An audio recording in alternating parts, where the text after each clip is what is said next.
Hello friends, how are you. I hope आप लोग बहुत ही बेहतरीन होंगे और अपनी पढ़ाई कर रहे होंगे। माय डियर फ्रेंड, आज हम लोग डिस्कस करने वाले हैं कि लैटिन टर्म के बारे में जो आपके लॉ फैकल्टी में या लॉ से रिलेटेड होगा।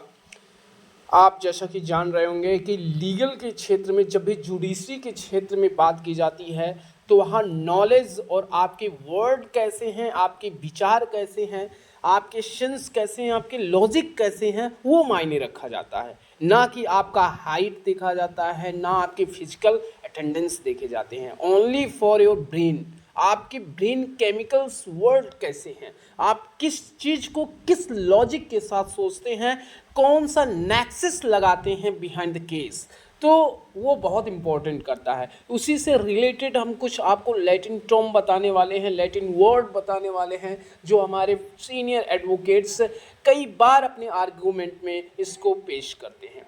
माय डियर फ्रेंड, चलिए हम लोग शुरू करते हैं।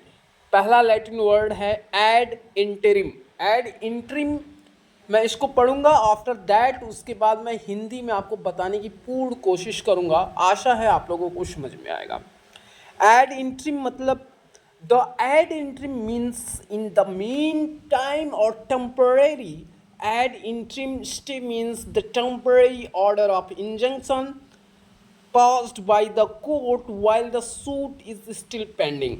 मतलब एड इंटरिम, जैसे अगर नाम से ही आपको पता चल रहा है कि ये आपको एक सहायता मिलेगी। इंटरिम मतलब अंदर ही अंदर। कैसे अंदर ही अंदर? जैसे आपका कोई केस है, वो बिफोर ऑनरेबल जज के सामने किसी कोर्ट में पेंडिंग ऑन है और उसका फाइनल रिजल्ट अभी नहीं आ रहा है, उसके पहले ही कुछ ऐसे कॉज कमिट हो जाते हैं या ऐसा कोई मैटर कमिट हो जाता है जिसमें आपको स्पेसिफिक रिलीफ लेना अति आवश्यक होता है।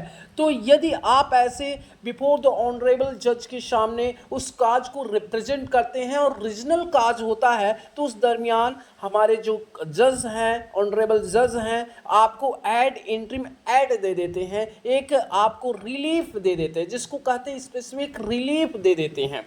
लेकिन यह रिलीफ माय डियर फ्रेंड कुछ समय के लिए ही वैलिडेशन होता है। अर्थात हम कहें, जब तक आपका फाइनल रिपोर्ट नहीं आता है या उस आदेश, उस रिलीफ देने के बाद कोई और अगर ऑर्डर आ जाता है, आदेश आ जाता है, तो वह आपका एड इंटरिम जो होता है वह क्या होता है, समाप्त हो जाता है। यानी वह तब तक प्रभावी अफेक्टिव होता है जब तक कोई दूसरा आदेश ना आ जाए। और कई बार इस लीगल लैटिन वर्ड का यूज़ हमारे सीनियर एडवोकेट अपने आर्ग्यूमेंट के दरमियान करते रहते हैं। तो ये बहुत ही इम्पॉर्टेंट है जो मैंने आपको बताया। आशा है आप लोगों को ये समझ में आया होगा। अब हम लोग चलते हैं एक्स पार्टे। किसके बारे में? X Partey. एक्स पार्टे क्या होता है? एक्स पार्टे, जैसा कि आप नाम से ही पता हो रहा है, एक्स पार्टे। ठीक है, अभी हम लोग इसको चर्चा करेंगे। पहले एक बार देख लेते हैं डेफिनेशन क्या बोलता है।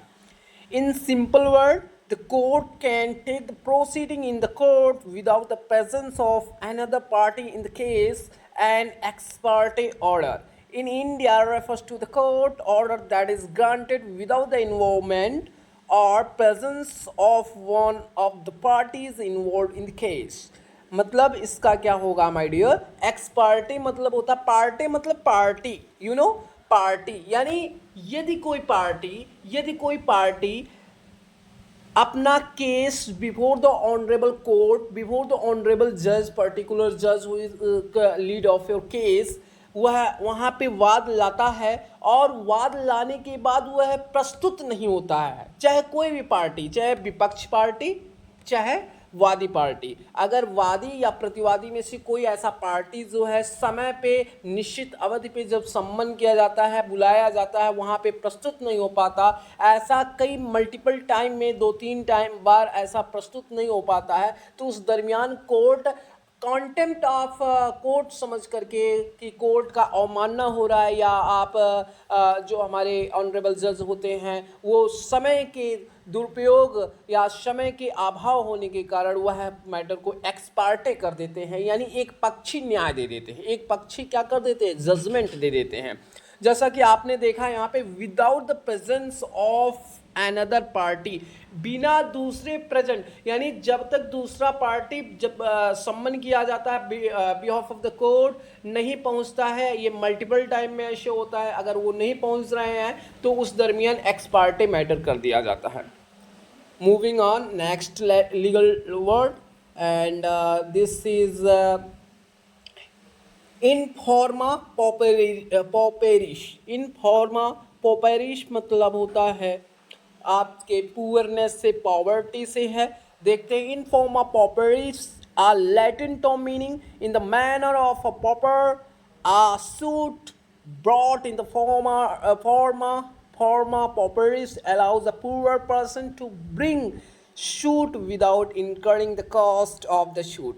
मतलब इन दिस केस, इस लीगल टर्मिनोलॉजी का यूज़ बहुत सारे हमारे इंडियन सिटीजन्स ऐसे हैं जो कि बिलो द पॉवर्टी लाइन के नीचे हैं, वो कोई वाद नहीं ला सकते हैं, वो कोई लिटिगेशन नहीं ला सकते हैं, भले ही उनके बिहाइंड कोई ऐसा क्राइम, टार्टुअस क्राइम हो या क्रिमिनल कॉग्निजेंस ऑफेंस हो, ला नहीं पाते हैं. तो उस दरमियान हमारा जो कोर्ट होता है, इस लीगल मैगजीन के माध्यम से हमारे जो एडवोकेट्स होते हैं वो एक याचिका देते हैं, एक रिट पिटीशन देते हैं और वहाँ से एक प्रेयर करते हैं हमारे ऑनरेबल कोर्ट से कि कृपया हमारा जो क्लाइंट है सर वो बहुत ही ज़्यादा गरीब है, वो अफोर्ड नहीं कर पा रहा है, फाइल सूट नहीं कर पा रहा है अगेंस्ट द ऑफेंडर के अगेंस्ट वो कोई केस नहीं ला पा रहा है, वाद नहीं ला पा रहा है. तो मैं आपसे सविनय निवेदन करता हूं कि इसके फीस में या फाइल सूट में थोड़ा सा रियायत कर दिया जाए, यानी पैसे की थोड़ी कमी कर दी जाए, इसको छूट दिया जाए ताकि यह अपने अधिकार को पाने योग्य हो जाए. तो यह बहुत ही बेहतरीन लैटिन वर्ड है जो आप हमारे senior advocates before the honourable court के समक्ष प्रस्तुत करते हैं. इनफॉर्मा पॉपेरिश, ओके, अकिंचन की स्थिति में ऐसा ये लीगल वर्ड यूज़ किया जाता है. ओके, और next moving for the next में क्या है माय डियर, ये है mesne property, mesne profit. What is mesne profit? Mesne profit क्या है? The profit of an estate received by the tenant in wrongful possession and recoverable by the landlord. मतलब इसका साधारण मतलब है, ये आपके बिहेवियर लाइफ से जुड़ता हुआ है. जैसे कि आपने कोई पढ़ाई की होगी, LLB किया, LLM किया, जो भी किया आपने, कंपटीशन दिया होगा, तो आप कहीं ना कहीं एक टेनेंट के अकॉर्डिंग वर्क किए होंगे, आपके भी लैंडलॉर्ड होते होंगे. जैसे ही अगर कोई व्यक्ति कोई लैंडलॉर्ड है, किसी अनदर पर्सन को अपना कोई संपत्ति देता है, अपना पोजीशन उस व्यक्ति को देता है, जब वह व्यक्ति के अधिकार में वह संपत्ति आ जाती है और उसको उसके अधिकार में आने के बाद उसको कुछ प्रॉफिट होता है, तो वह प्रॉफिट क्या करना होगा? लैंडलॉर्ड को भी शेयर करना होगा, देना होगा. यह इस मतलब जो आपका लीगल लैटिन वर्ड है यही बताता है मेसन प्रॉफिट के बारे में, यानी रॉन्गफुल पोजेशन एंड रिकवरेबल, यानी रॉन्गफुल हो अर्थात वो कॉन्सेंट ऑफ द लैंडलॉर्ड हो, फिर भी उसको देना पड़ेगा, यानी उस टेनेंट को क्या करना होगा? देना होगा, क्योंकि उसका जो स्वामित्व है उस संपत्ति, उस ऑब्जेक्ट का, वो किसी अनदर पर्सन का है और बेनिफिशियरी ऑफ अनदर पर्सन और लैंडलॉर्ड ही होगा उसका. ठीक है, ओके. अब moving for the next, onus probandi. Onus probandi क्या है? ये वेरी इंपॉर्टेंट आपका लैटिन वर्ड हो जाता है, जो अक्सर करके हमारे आर्ग्यूमेंट में हमारे सीनियर एडवोकेट हमेशा एड्रेस करते रहते हैं बिफोर द ऑनरेबल जज को, बिफोर द ऑनरेबल कोर्ट को. एक प्रकार का एक एग्जाम्पल, एक इलस्ट्रेशन, एक एविडेंस क्रिएट करते हैं हमारे सोसाइटी के बीच में. बहुत इंपॉर्टेंट है, हम लोग इसके बारे में थोड़ा सा चर्चा करेंगे. यहाँ पे कह रहा है कि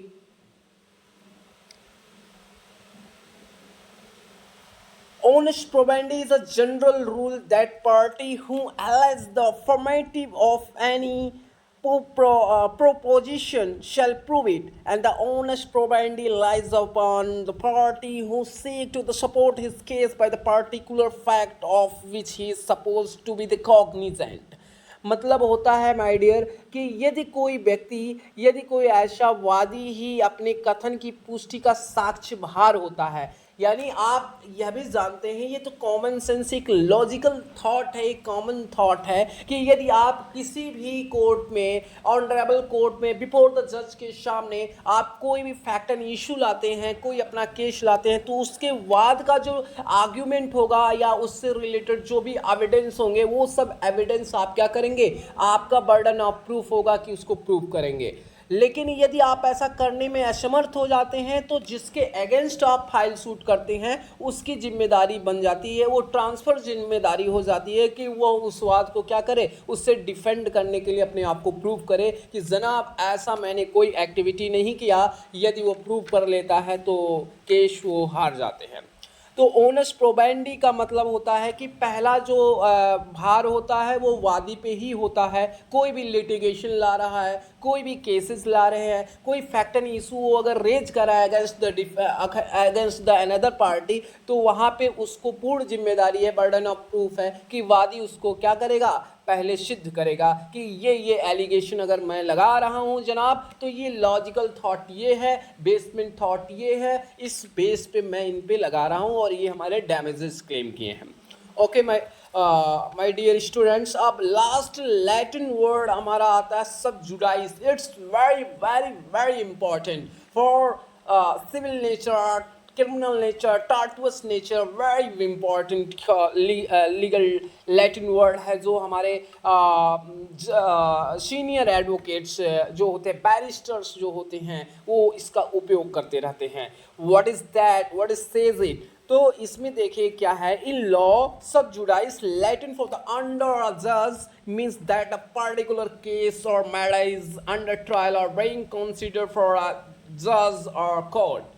मतलब माय डियर कि अगर कोई आपका लिटिगेशन जो है, आपका कोई केसेस जो है किसी ऑनरेबल जज और कोर्ट में अंडर ट्रायल के रूप में पेंडिंग ऑन है, तो वह इसको बताता है कि जैसे कि आपका कोई प्रॉपर्टी है और प्रॉपर्टी के आपकी प्रॉपर्टी के बगल में किसी नेबर प्रॉपर्टी है और वो ऑब्जेक्ट कर दे रहा है, वो ऑब्जेक्ट कर रहा है, वो दावा कर रहा है कि दिस इज़ माय प्रॉपर्टी और इसको आप हमें पोजेशन में दें, तो आप वहाँ पे कह सकते हैं सबजुडाइस मैटर है। अर्थात यह जो भूमि है ये क्या है, यह प्रॉपर्टी जो है अंडर ट्रायल के रूप में किसी कोर्ट में पेंडिंग है। अभी इस पे हम पूर्ण निष्पक्ष नहीं कर सकते हैं, पूर्ण निर्णय नहीं दे सकते हैं कि दिस इज योर और this is your, this is not clear ownership of that object of that property. Okay, क्योंकि ये सबजुडाइस मैटर है। सबजुडाइस मतलब होता है किसी भी कोर्ट में, चाहे वो सबऑर्डिनेट कोर्ट हो, हाई कोर्ट हो, सुप्रीम कोर्ट हो, वह किसी भी कोर्ट में पेंडिंग ऑन अंडर ट्रायल होना चाहिए बिफोर द ऑनरेबल जज। जज के यहाँ वो क्या होना चाहिए, अंडर ट्रायल होना चाहिए, वो चल रहा हो मैटर, वो पेंडिंग हो, that is called sub judice matter. Okay, I hope आप लोगों को बहुत ही बेहतरीन तरीके से ये लीगल लैटिन वर्ड्स आपको समझ में आए होंगे और इनका उपयोग जरूर आप करिए, अपने जहन, अपने ज़ुबान पे ये सारे वर्ड्स लाइए, जिससे आपके ब्रेन्स, एक टर्मिनोलॉजी होनी चाहिए माय डियर। अगर एक अधिवक्ता बनना है, सफल अधिवक्ता बनना है, तो एक अधिवक्ता की अपनी एक अलग छवि होती है, एक अलग पहचान होता है, एक अलग भाषा होती है और एक अलग सोचने का नज़रिया होता है उनका, और वो हर तरीके से एक लॉजिकल थॉट सोचते हैं, एक रीजनल कॉज देते हैं। और यही गुण एक कॉमन पीपल से और एक ऑफिसर से और एक एडवोकेसी पर्सन को अलग करती हैं, एक जुडिशरी को फ्रीडम बनाती हैं, स्वतंत्र बनाती हैं। तो आई होप आप लोगों को बेहतरीन तरीके से ये लीगल लैटिन टर्म आपको समझ में आए होंगे और इनका प्रयोग ज़रूर आप करिएगा। और ये बहुत ही ऑथेंटिक तरीके से आपको बताया गया है, इसका ये जो डेफिनेशन लिखा गया, इसे आप एज अ ट्रायल कहीं भी यूज़ कर सकते हैं। Okay, thank you, share and comment now.